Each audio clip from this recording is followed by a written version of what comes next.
ونستعينه ونستغفره ونستهديه ونتوب إليه ونعوذ بالله من شرور أنفسنا ومن سيئات أعمالنا من يهده الله فلا مضل له ومن يضلل فلا هادي له نشهد أن لا إله إلا الله وحده صدق وعده ونصر عبده وعز جنده وهزم الأحزاب وحده اللهم صل وسلم على سيدنا وحبيبنا وشفيعنا وذخرنا ومولانا ورسولنا المصطفى سيدنا رسول الله صلى الله عليه وسلم وعلى آله وأصحابه ومن تبعه بإحسان إلى يوم الدين أما بعد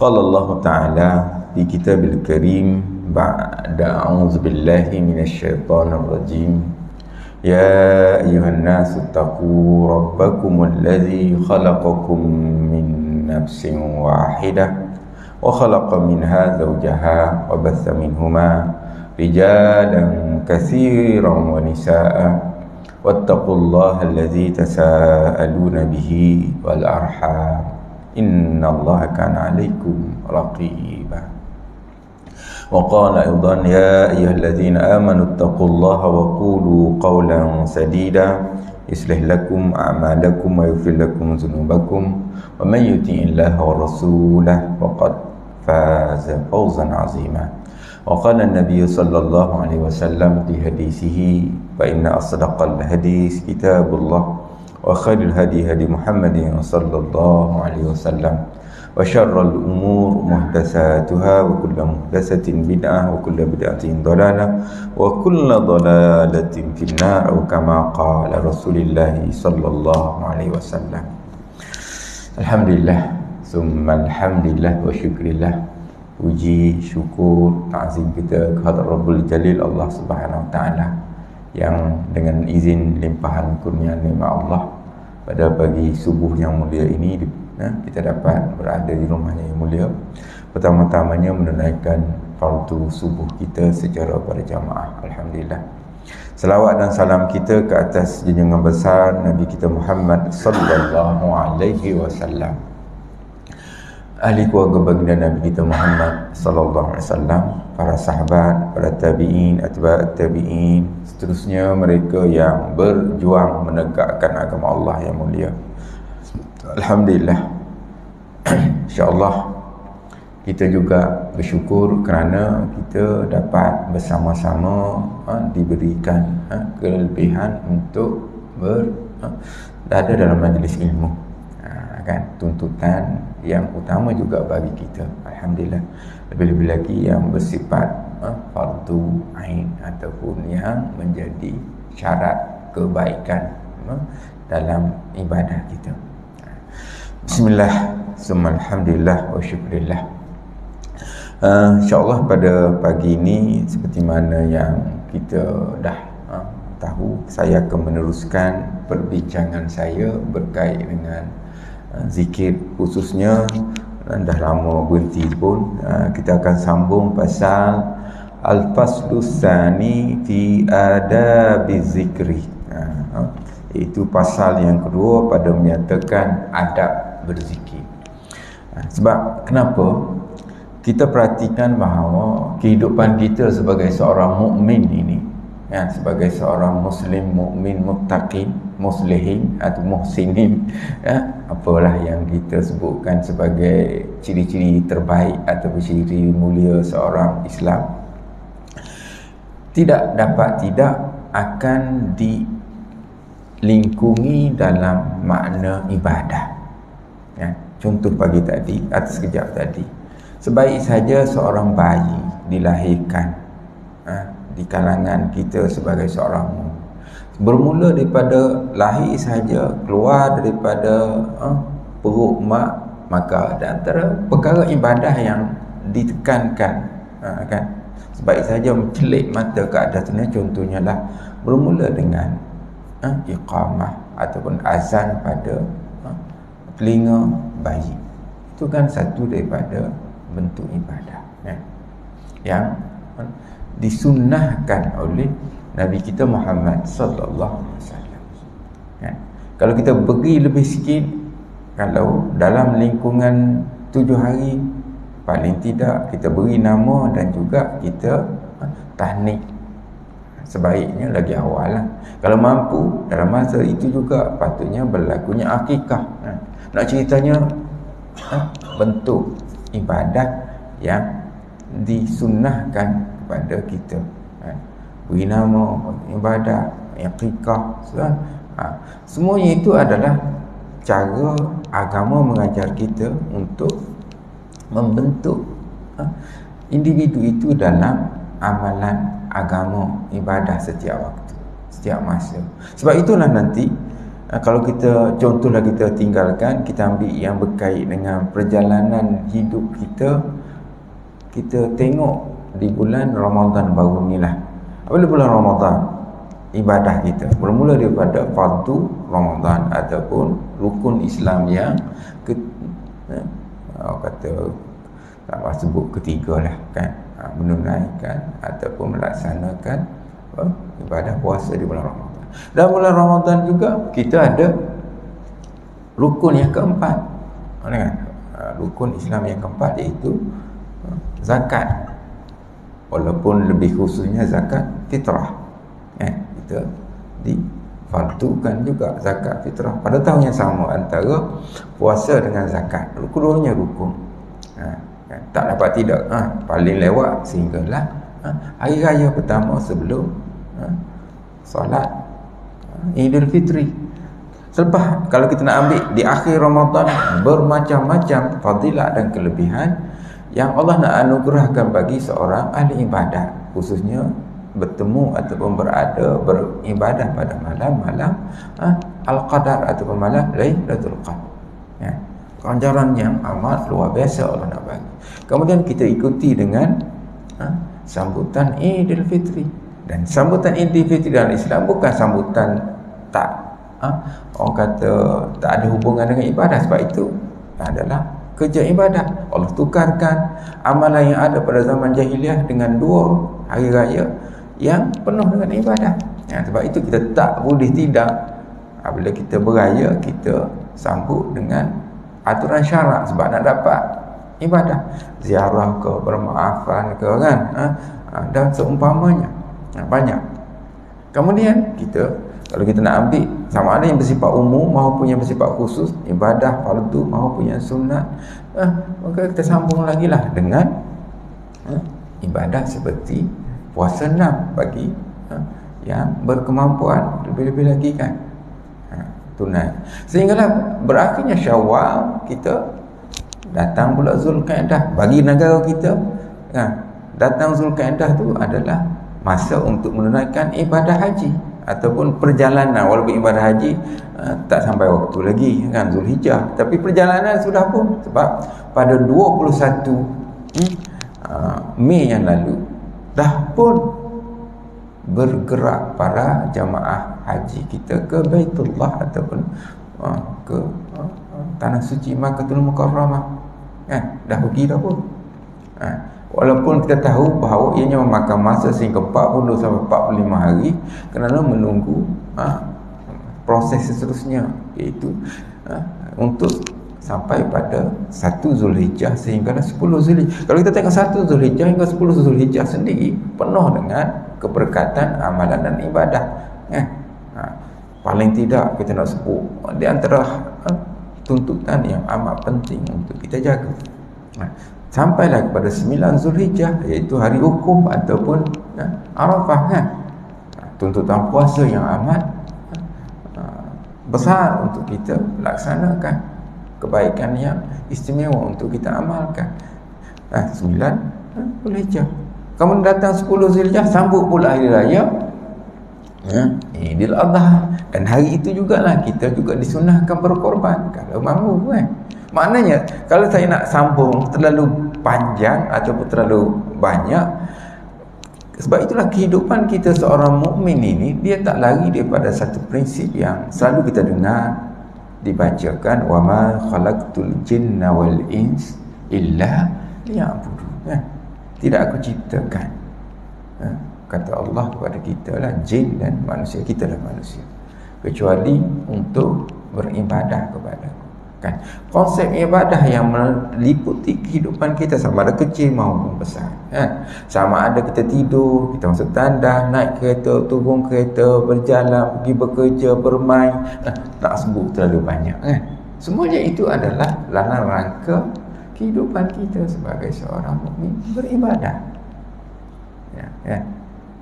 Tak mungkin kita dapat terpisah daripada amalan ibadah. Sebab itu Allah anugerah cukup luar biasa untuk kita mendapat ganjaran. Cuma memanglah dia adalah syarat-syarat untuk menjadikan amalan itu ibadah. Tak adalah kosong sangat dengan, sama ada benda itu mematuhi syaratnya, peraturan, kaedahnya, sama ada yang melibatkan niatnya. Memang niat di antara perkara asas lah untuk jadi ibadah, patuh dengan syarat. Mencuri takkanlah jadi ibadah pula kan. Tak patuh syarat, tak ikut kaedah contohnya, mesti berjalan gitu. Sebab itulah bagi orang mukmin yang sebenar-benarnya, dia rasa hidupnya cukup tenang dan cukup aman, sebab semuanya adalah rahmat dan ibadah kepada Allah. Sepatutnya kan tak perlu nak ada rasa resah gelisah, kan. Sama ada yang, sebab itulah dikatakan keajaiban dalam hadis Rasulullah SAW yang selalu kita dengarkan. Dan antara keajaiban seorang mukmin itu, kata Allah, adalah apabila ia ditimpa ataupun kata bermula dengan diuji lah, ataupun diberi musibat lah, maka ia bersabar, jadi dia dapat pahala ibadah. Jika ia diberi nikmat, dia bersyukur, itu juga adalah ibadah. Jadi keajaiban itu semuanya adalah dalam bentuk yang Allah bagi kelebihan kepada kita, baik ke kurang baik ke, dilihat dalam bentuk yang ibadah tadi saya sebutkan. Okey, itu untuk peringatan bagi kita muslimin sidang jemaah muslimat tetamu Allah. Okey, kita sambung, saya baru nak sambung sikit berkait dengan pasal dalam kitab yang saya sebutkan tadi. Okey, sebelum pada ini pun saya dah banyak bincang sampai berpuluh dia punya, saya sebutkan berkait dengan kelebihan, orang kata dia punya fadilat dulu. Sebelum pada ni kita bincang pasal fadilat zikr, kelebihan dan kemuliaan zikir. Sekarang kita masuk, ada lebih kurang kita dah baca semua, seingat saya sampailah ke bilangan 35 dia punya kelebihan. Sekarang kita masuk tajuk seterusnya tentang adab. Benda yang amat mudah dengar tapi tak mudah nak ikut. Selalu kita dengarkan al-adab qabla al-ilm. Kan? Kalau cerita pasal nak menuntut ilmu, kan? Adab dulu sebelum ilmu. Kan? Menuntut ilmu mungkin orang kata mudah, arti kata duduk, kan? Tapi kadang-kadang ada beberapa ramai yang tak memenuhi tuntutan adab dalam berilmu. Sebab itu para ulama dia nak kita ada sikap adab dulu, kan, sebelum kita menuntut ilmu. Dan terdapat banyak cerita, walaupun mungkin kadang-kadang cerita tersebut orang kata kisah-kisah berkait dengan para kita sebutkan wali-wali ataupun aulia lah, yang mana cerita yang cukup hebat berkait dengan cara menuntut ilmu yang berlaku secara tidak seperti normal, tetapi dengan mematuhi taat kepada guru. Pernah berlaku banyak cerita-cerita tersebut. Kiai-kiai di Indonesia pernah berlaku. Disebutkan pengasas kepada Nahdlatul Ulama, Kiai Haji Hashim Asy'ari, sewaktu dia nak pergi menuntut ilmu di Madura, dia pergi waktu orang kata budak-budak, kan. Tok guru dia kata, engkau datang nak menuntut ilmu. Okey, kata dia, sekarang engkau buat kerja sebagai pembantu tolong-tolong orang, tolong-tolong angkat air, tolong untuk ajalah kerja-kerja. Bahasa sini sekarang kita kerja untuk siap lah kan. Angkat itu, angkat ni, buat tu, buat ni. Dia pun buat lah. Tapi bertahun tak menuntut ilmu secara rasmi. Tak menuntut ilmu secara guru dia kata tolong lagi, tolong buat je.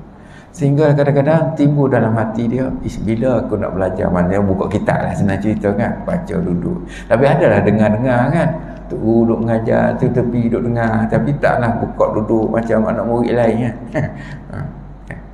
Tak. Jadi berlalu masa, dia pun rasa tapi sabar sebab tok guru suruh kan. Tok guru suruh. Satu hari lama kan, dia sedang tidur, dia bermimpi. Dia bermimpi. Dalam mimpinya itu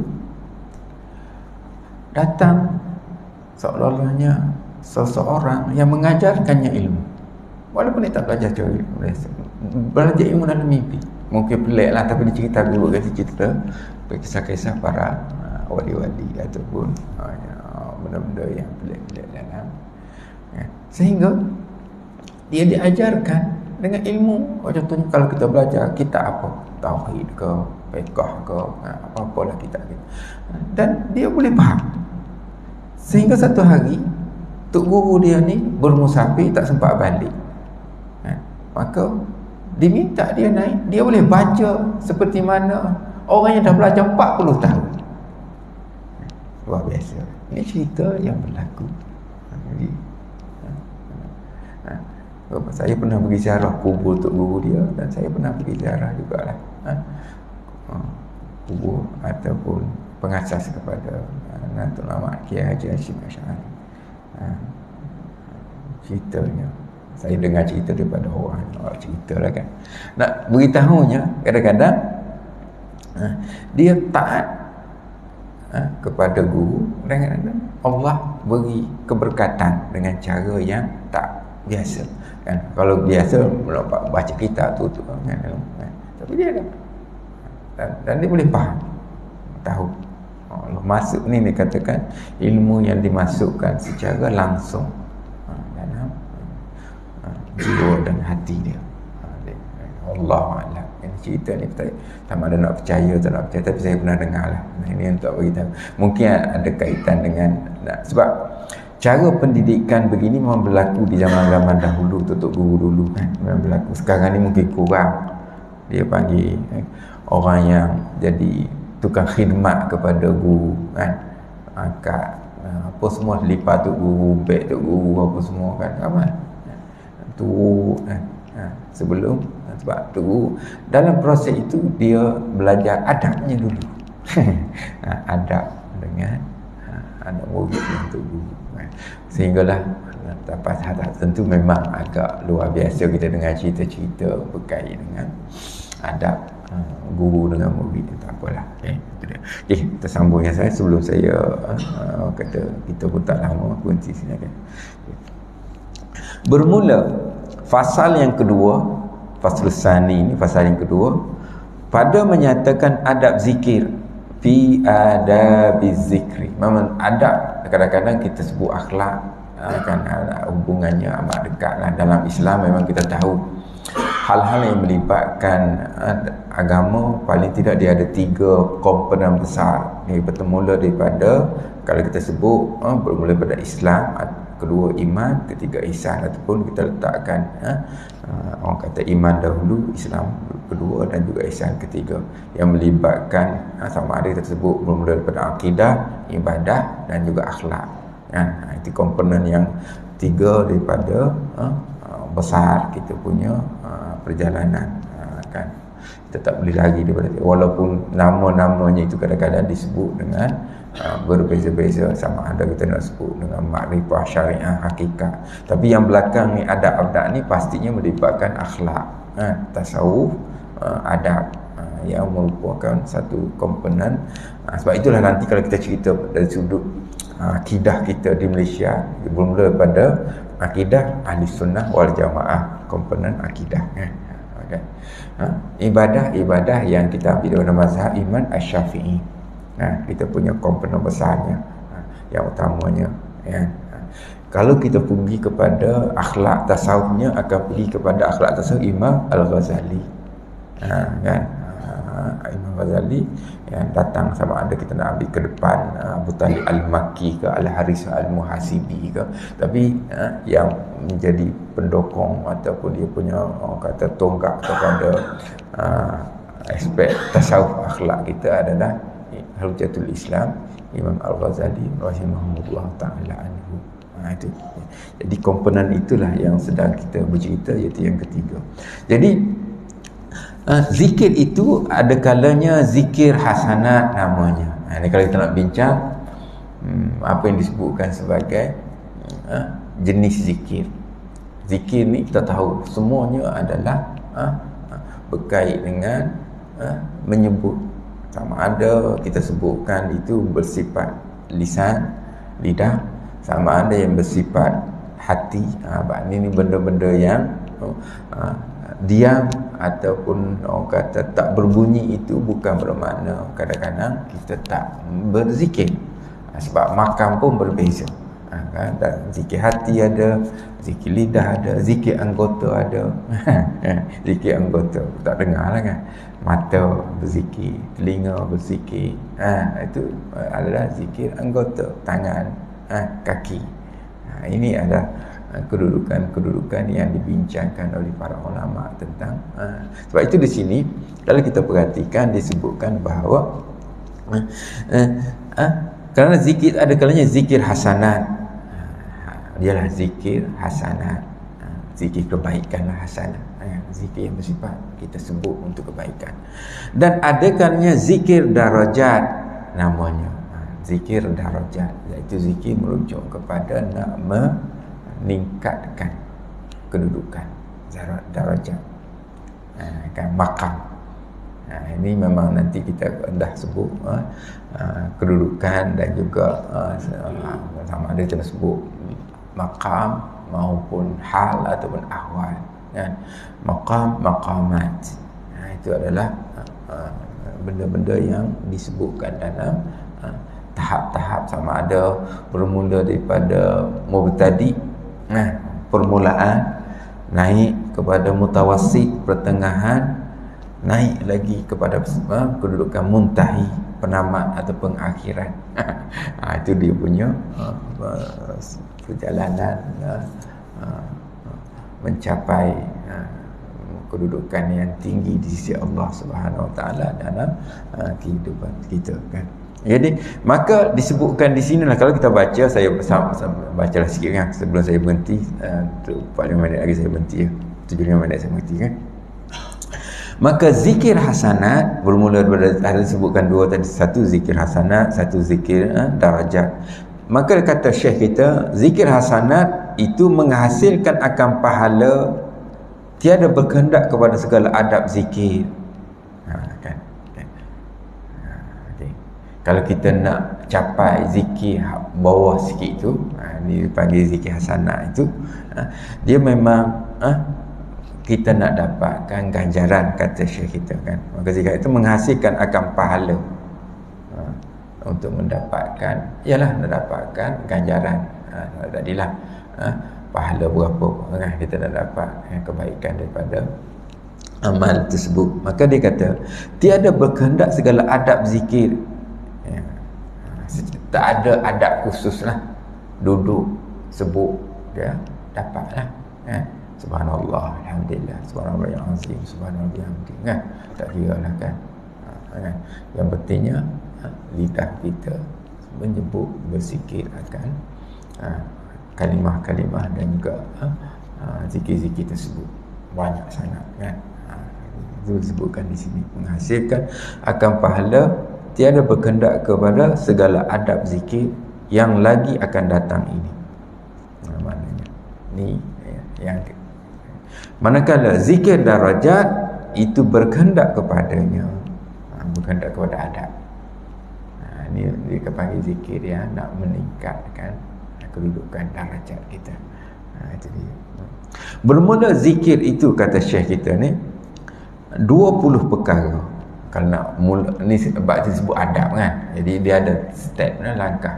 Jadi adab bermula adab berzikir itu ada 20 adab. Kan? 5 perkara sebelum daripada zikir. 5 perkara dahulu daripada zikir, maknanya sebelum zikir kena ada 5 adab. Kemudian disebutkan lagi 12 perkara ketika berzikir. Ada 12 campur 10 campur 2 lah kan. Ada 12 perkara sewaktu sedang berzikir, adab dia. Kemudian yang ketiga, 3 perkara lagi, kita tambah 3 perkara lagi selepas daripada berzikir. Kan? Itu dia. Itu disebutkan 5 awal, campur dengan 12 jadi 17, campur dengan 3 jadi 20.